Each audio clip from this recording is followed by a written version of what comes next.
Bonjour, mesdames et messieurs. Ce message s'adresse au gouvernement du Québec, à M. Jean Charest, puis spécialement à M. Bachand avec son budget. Alors ici, j'ai devant moi le Journal de Montréal du 21 mars 2012. Alors, à l'entête, on trouve plus de dépenses et plus de dettes. Wow! Ce message vous vient du canton Langelier, ville de la Tuque, Haute-Mauricie, Québec, Canada. Mon nom, c'est Léo Daston, puis on est le 22 mai, puis il est 2 heures du matin. Quand j'ai regardé le journal, parce que j'ai voulu regarder le budget, ça m'a empêché de dormir. Alors, j'ai un commentaire à faire. Bon, selon le Journal de Montréal, si cela s'avère exact, où vont vos impôts? Ça veut dire, où vont nos impôts? Bon, les revenus. Alors, les revenus, là, les taxes, toujours selon le Journal de Montréal, 16 milliards 450 millions. Ça, c'est les taxes. À cette heure, on a les entreprises, nos entreprises, comme Hydro-Québec, l'Auto-Québec, puis la SAQ, ça rapporte 4 milliards 895 millions. Ça, c'est tous des chiffres arrondis. Après ça, on a les transferts fédéraux, qui sont de 15 milliards 797 millions. Et puis, les impôts que nous autres, les Québécois, on paye ici au Québec, sont de 30 milliards 257 millions. Et puis, après ça, vous avez des revenus additionnels d'une somme de 1 milliard 996 millions. Puis après ça, il y a un déficit. Imaginez-vous ce passé, là. Il y a un déficit de 1 milliard 500 millions. Monsieur Charest, Monsieur Bachand, si vous étiez comptable, par exemple de Québécois, puis que vous administreriez la compagnie comme vous administrez le Québec, il serait banqueroute parce que lui, il ne pourrait pas augmenter les impôts, puis il ne pourrait pas augmenter les taxes sur le gaz, puis sur l'électricité, puis sur les médicaments là, de milliers de dollars comme vous faites, là. Puis les augmentations sur les permis de conduire, puis les augmentations sur les permis pour les voitures, etc., etc. Puis en plus, vous ne parlez même pas de les taxes qu'on paye, les taxes foncières, là, pour la commission scolaire. Vous n'en parlez même pas. C'est combien la somme de ça? Je ne sais pas. Non. Ça doit être une somme astronomique. Puis vous venez blâmer les étudiants parce que c'est un projet de société.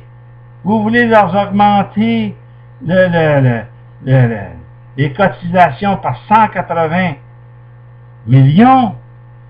Puis tout ce gaspillage-là que vous faites, c'est complètement démesuré. Puis les octrois que vous avez donnés à des villes pour des travaux publics. Puis, il y a eu tellement dans tout, on voit tous les scandales. Il y a eu pas des millions il y a eu des milliards là-dedans qui ont été détournés, des montants astronomiques pour des projets qui ont coupé, ils ont coûté 1/3 de la somme en plus du montant que ça devait coûter. Parce que vous avez toujours la fameuse, les additions, les extra additionnels qui viennent toujours après que le contrat a été alloué. Combien de milliards là-dedans que ça a coûté au Québec? Il y a tellement d'abus. Si vous vous demandez par exemple à un de vos employés là, qui travaille disons, pour percevoir les impôts, puis tous ceux qui sont à la charge pour administrer le gouvernement, vous leur demandez à quel kilomètre vitae.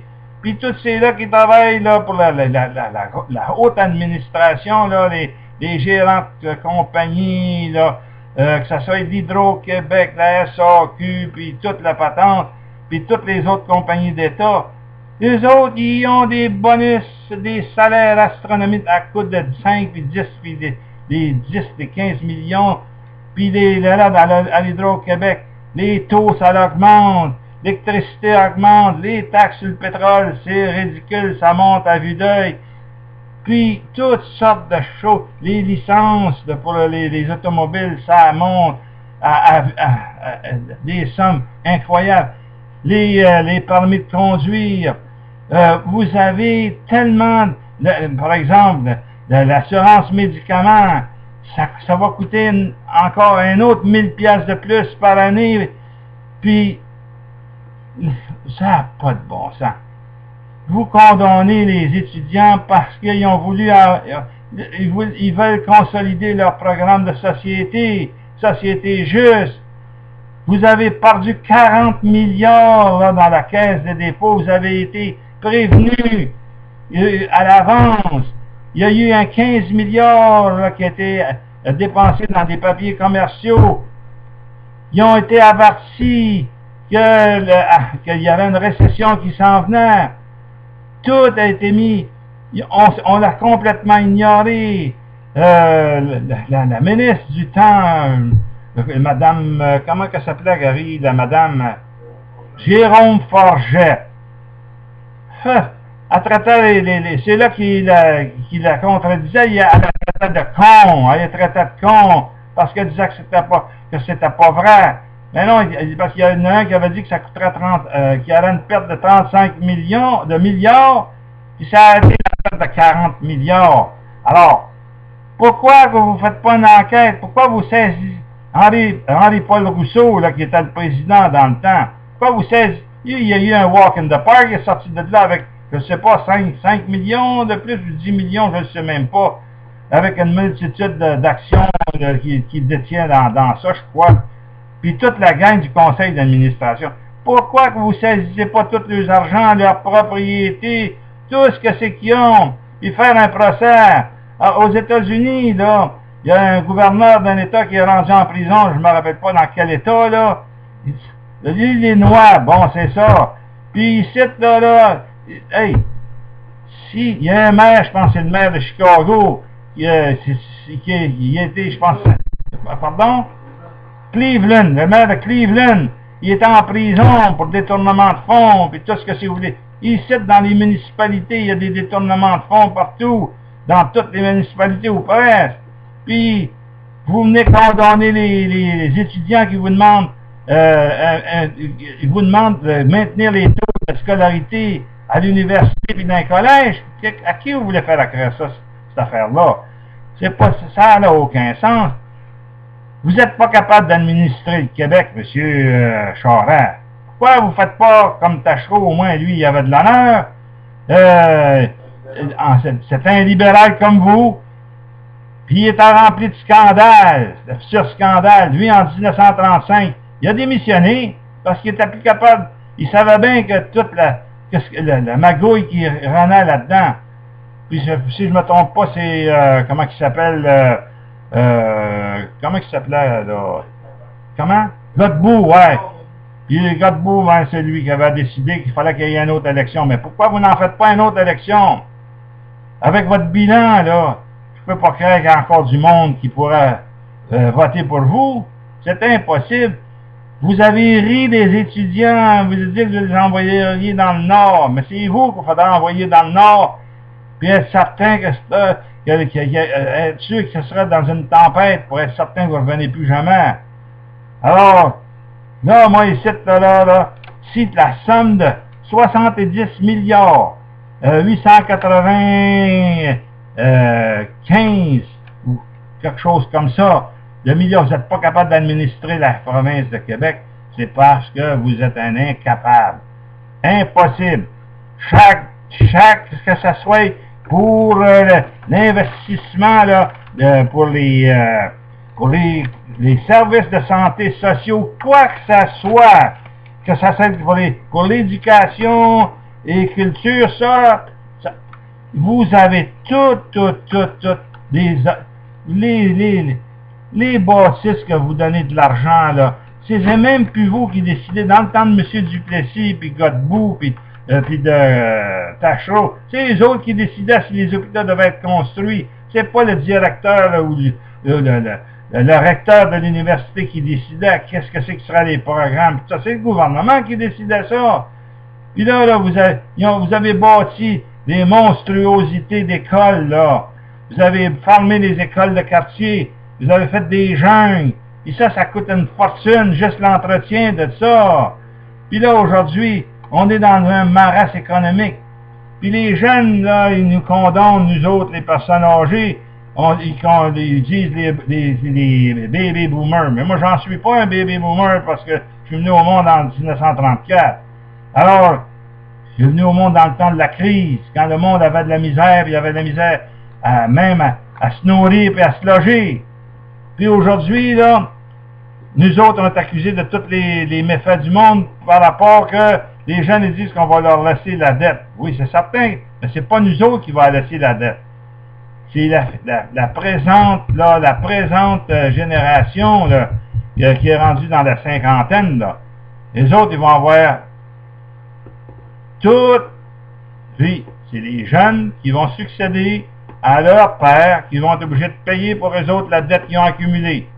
Nous autres, là, quand nous autres, Maurice Duplessis, quand il est parti, il y avait 280 millions à la banque. L'État a possédé 280 millions. Si je me rappelle bien, on ne devait pas une scène. Ça équivaut à la perte d'argent de votre 190 millions aujourd'hui. Puis vous allez me faire accraire que vous n'êtes pas capable de balancer un budget avec toute la somme d'argent que vous avez. Si c'est ça, vous êtes tous des incompétents. Impossible. Parce que l'argent que vous recevez dans le moment, moi je dis que c'est plus que suffisant. Il y a des pays qui ont presquement rien, puis ils réussissent à administrer leur budget. Il y a des sacrifices qui sont faits. Pas tant que ça encore. Parce ils ont toujours la générosité d'autres pays pour venir leur aider. Mais ici, on n'a pas besoin de la générosité des autres pays. C'est nous autres, tous les payeurs de taxes, que vous venez chercher dans nos poches. Que ça s'aille à la tank à gaz, que ça s'aille en médicaments. Tout est abusé. Alors, c'est sur ça que moi, je dis que quand est-ce qu'on va avoir une élection? Si vous êtes plus capable, vous avez perdu la crédibilité de gouverner, M. Charest. Alors, démissionnez donc, puis faites donc une autre élection, puis retirez votre projet de loi 78. Arrêtez de criminaliser les jeunes, puis tous ceux-là qui n'ont jamais rien fait. Ceux qui sont coupables, comme les instigateurs de troubles, ça c'est correct, mais si la grève n'avait pas eu lieu, si vous aviez négocié, vous avez refusé de négocier, M. Charest, avec Courchaine, puis l'autre avant, là, Beauchamp, là, Lynn Beauchamp. Alors, mettez pas le blanc sur les étudiants, puis je veux pas que les étudiants deviennent vos victimes. Alors, ils sont devenus vos victimes de toute façon. Alors, je veux pas qu'il y ait de révolte ici au Québec. Je suis, même que votre Moses de loi est une loi matraque, je veux tant que vous appelez l'Assemblée nationale, puis que vous la retirez si vous ne voulez pas faire d'élection, mais que ça soit fait dans le plus rapidement. Alors, mon nom, c'est Léo Doston, et puis ça vient sur G. Doston 1, puis j'espère que si vous démissionnez pas, mais au moins que vous avez la décence de faire une élection. Rappelez une élection au plus sacrant, monsieur le ministre. Et c'est sur ça que je vous laisse. Bonne nuit.